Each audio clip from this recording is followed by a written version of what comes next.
Nandi hills నుండి వేగంగా వచ్చి మార్కం చెరువు వద్ద ఉన్నటువంటి ఫ్లైఓవర్ బ్రిడ్జ్ ను వేగంగా ఢీకొట్టిన కారు నుజ్జునుజ్జైన కారు నడుపుతున్న వ్యక్తి యువకుడు స్పాట్ లోని మృతి. అతివేగమే ప్రమాదానికి గల కారణమని తెలుస్తోంది. మృతుడు ఐసిఎఫ్ఐ యూనివర్సిటీలో బీబీఏ చదువుతున్న విద్యార్థి చరణ్.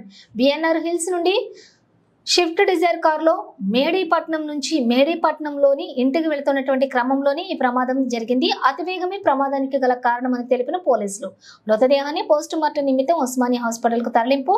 కేసు నమోదు చేసుకుని దర్యాప్తు చేస్తున్న రాయదుర్గం పోలీసులు.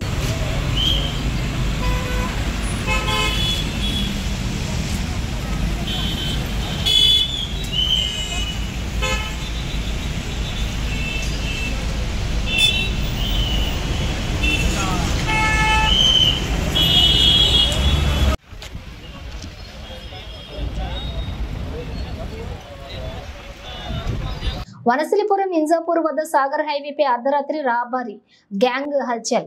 ఇక గుర్రంగూడ నుండి ఇంజాపూర్ వైపు కారులో వెళ్తూ ఉండగా కారు నాపిన రాబరీ గ్యాంగ్. కార్ డ్రైవర్ పై దాడి చేసి కారుతో ఉడాయించిన రాబరీ గ్యాంగ్. కారును చోరీ చేసి ర్యాష్ డ్రైవింగ్ చేస్తూ పలువురిని ఢీకొట్టుకుంటూ పారిపోయిన రాబరీ గ్యాంగ్.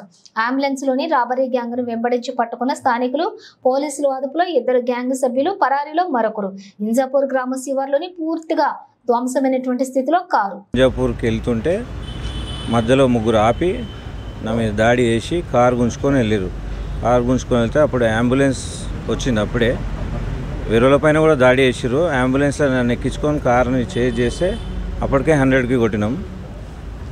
పోలీసు వాళ్ళు కూడా పట్టుకున్నారు, పబ్లిక్ కూడా పట్టుకున్నారు. అక్కడ ఎంజాల్లో పూర్తిగా డ్యామేజ్ చేసారు కార్ని. ముగ్గురు నలుగురిని గుద్దుకుంటూ పోయినారు.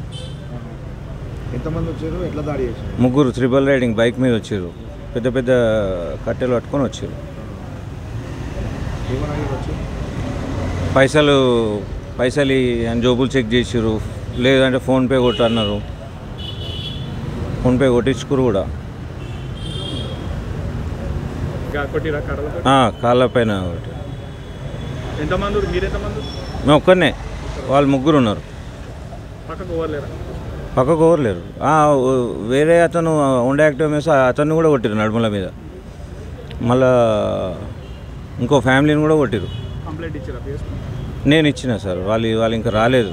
ఇంకొక అతను ఫోన్ కూడా గుంజుకురు ఒక ఆయనది.